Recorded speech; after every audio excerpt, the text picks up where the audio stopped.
Okey, Assalamualaikum dah sejahtera. So, apakah dokumen yang anda perlukan jika anda nak pergi melancong ke USA ataupun ke mana-mana lah. So, dalam topik ini saya ingin spesifik jika anda ingin melancong ke USA. Tetapi anda boleh gunakan jika anda nak melancong ke mana-mana. Okey. So, apakah yang pertama yang perlu anda kan? Ada. Okey, yang pertama adalah dokumen. So, pertama anda perlu ada pasport lah. Pastikan bawa pasport lah. Kedua, visa USA yang sah. Kedua, tiket penerbangan. Ketiga adalah insurans. So insurans pastikan belilah. Saya mencadangkan anda beli insurans kerana jika apa berlaku anda boleh cover jika ada masuk hospital atau sebagainya. Banyak kes kita lihat tak ada insurans, banyak-banyak problem yang berlaku. So nombor tiga ada surat jemputan jika ada masa kita nak masuk ke check in ke USA, mungkin ditanya apa tujuan anda di sana, anda bertunjukkan visa definition anda lah jika anda menggunakan visa B1 B2. okey. So lesen mana terbangsa, kalau nak memandu anda patut ada juga. Dan sana penting juga adalah stikat ATM atau kredit lah sebagai backup plan untuk anda. Atau anda menggunakan, saya menggunakan Wise sebaiknya. Itu bank digital lah, lebih mudah. Daripada menggunakan kad kita sendiri takut ada scammer atau apa berlaku lah. Okey. So nombor dua, alat elektronik lah. Yang pertama anda kita bawa laptop kita lah. Biasakan ada laptop, anda bawa laptop anda. Kedua, power bank. Power bank ni anda bawa dalam anda punya bag dan 7kg tu supaya nanti anda boleh charging handphone. Walaupun di airport ada, tetapi kadang-kadang penuh sebaik bawa power bank anda sendiri. So earphone seperti universal travel adapter kalau nak charging handphone anda dan sebagainya lah. Okey. So manakala untuk makanan lah, jika anda tinggal lama di sana, so terdapat dua jenis makanan yang anda boleh bawa. Okey. Ada dua jenis. Pis. Orang kata belilah pis. Tetapi jika anda tinggal hanya melancong dalam 1 hingga 2 hari dan negara itu tidak mempunyai makanan halal jika ada makanan halal tak perlu bawa makanan. Okey. Jika tiada makanan halal, seperti saya pergi ke Jeju tempoh hari, saya pergi ke USA tempoh hari, saya tak sempat beli pis-pis yang frozen tu dibawa. Okey. Jika pergi 2-3 hari saja atau seminggu, sebab baiknya saya mengalahkan anda bawa pis yang sudah siap ada lauk dalamnya. Pis seperti kari, pis seperti sambal, orang kata sambal masak asam, yang telah ada hanya perlu panaskan saja dan kena makan. Okey, itu salah satu yang boleh gunakan. Tapi dah anak makan dengan apa? Dengan roti ke boleh juga. Tapi cara paling mudah, belilah pipis seperti nasi goreng all in one telah siap di dalam, nasi goreng Cina, nasi goreng kampung dan sebagainya semua telah siap. Anda hanya rendam dan makan nasi tersebut, dan juga ada pis kari rendang kan. Anda masuk dan makan sama gendang anda pun boleh dilakukan. Okey, itu jika anda punya menjalan 1 hingga 5 hari atau seminggu lah, lebih mudah. Paste yang kedua adalah paste yang hanya untuk lauk saja. Anda panaskan, masukkan kuali lauk dan anda beli makanan di luar seperti masukkan ayam dan campurkan orang kata sayur dan masak di situ. So jika ada tinggal lama, lebih baik beli paste demikian. Dia lebih murah dan boleh bawa lebih banyak, lebih kecil. Anda boleh bawa lagi banyak dalam beg anda. Jika anda tinggal mungkin sebulan atau 2 bulan, lebih baik anda bawa benda demikian, lagi bagus. Okey. So paste ada dua, ingatlah mana paste sesuai untuk anda. Alright. So dalam benda itu juga seperti orang kata biskut boleh bawa, kicap orang Melayu, orang Malaysia atau orang Melayu suka pakai kicap, sos cili. Kebanyakan yang negara luar ni tak ada makan sos cili, kebanyakan tomato. So kan nak bawa sos cili, bawa sos cili, bawa sambal, nasi goreng, sambal masuk dalam plastik sambal. Itulah benda yang wajib anda bawa lah ke sini.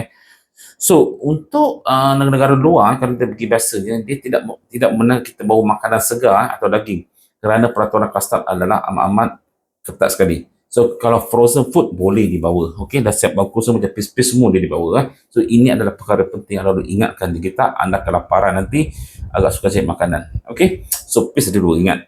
Kicap sambal semua bawa lah. Roti semua boleh beli kat sana, no problem. Okey. So nombor yang seterusnya, obat-obatan lah. So obat amat-amat penting. Kalau di USA, obat-obat adalah sangat-sangat mahal. Pergi klinik pun sangat-sangat mahal. Check up je pergi 100 USD. Kena pergi hospital. Kawan saya kena MX hospital bukan 16,000 hanya untuk 2 hari saja. 16,000 ringgit Malaysia lah. So bawa obat-obat asas kita seperti Panadol, seperti obat sesama sakit perut, macam Kakol untuk sakit perut, minyak angin tersebut sakit badan, dan juga kita ni supplement kalau nak pakai boleh beli di Walmart pun boleh beli lah, tak masalah. Tapi obat-obat yang penting ni bawa cerit-cerit yang penting. Kalau salah makan pun tak kena, Panadol wajib kena bawa.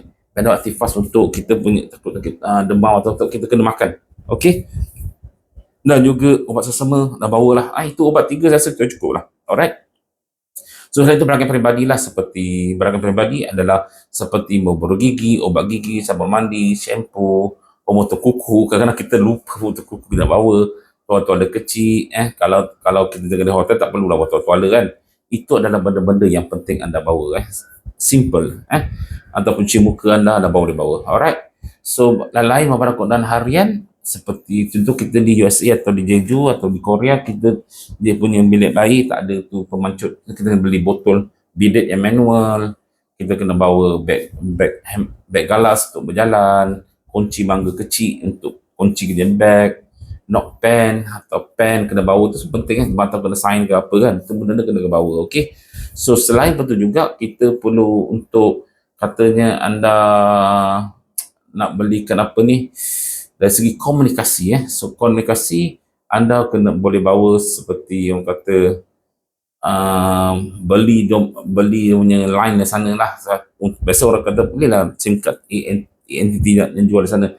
Sekarang zaman moden lah, kita boleh roaming saja. So pastikan book roaming tu, jangan open roaming nanti kena charge tinggi-tinggi sangat. Tu tak boleh. So roaming anda kena buat jadi USA, ada USA kan, ada di Korea kena buat roaming tu sendiri. Alright. So selain itu juga anda masuk aplikasi anda lah, seperti WhatsApp, WeChat, atau anda punya location ke anda punya tempat tinggal, semua tu mesti ada kat situ. Okay.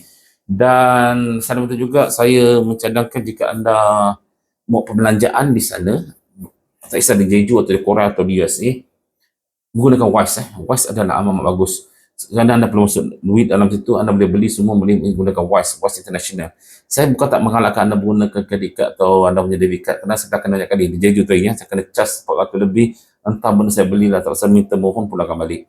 So kalau Wise, kita kontrol kita duit yang kita untuk melancong saja, gunakan benda ni. Okay, so anda nak dapatkan Wise, anda boleh bawa, tapi anda bila daftar secara online, anda kena request untuk physical card lah, untuk dapatkan benda ni. Okay, itu saja nak beritahu tentang apakah benda-benda yang perlu anda bawa jika anda pergi melancong atau untuk tinggal lama di sana, terpulang berapa lama. Kalau lama ada cara dia, kalau lambat ada caranya. Oh ya, pakaian pula bergantung pada cuaca lah. Anda kena buat research lah. Kalau anda pergi waktu sejuk, anda kena beli baju sejuk, anda kena beli tangan sejuk, kalau kena degree sampai orang kata 2 darjah Celsius, memang cukup sejuk lah. Okay, tetapi kalau anggaran dah 3 darjah Celsius, baju sejuk tu dah cukup.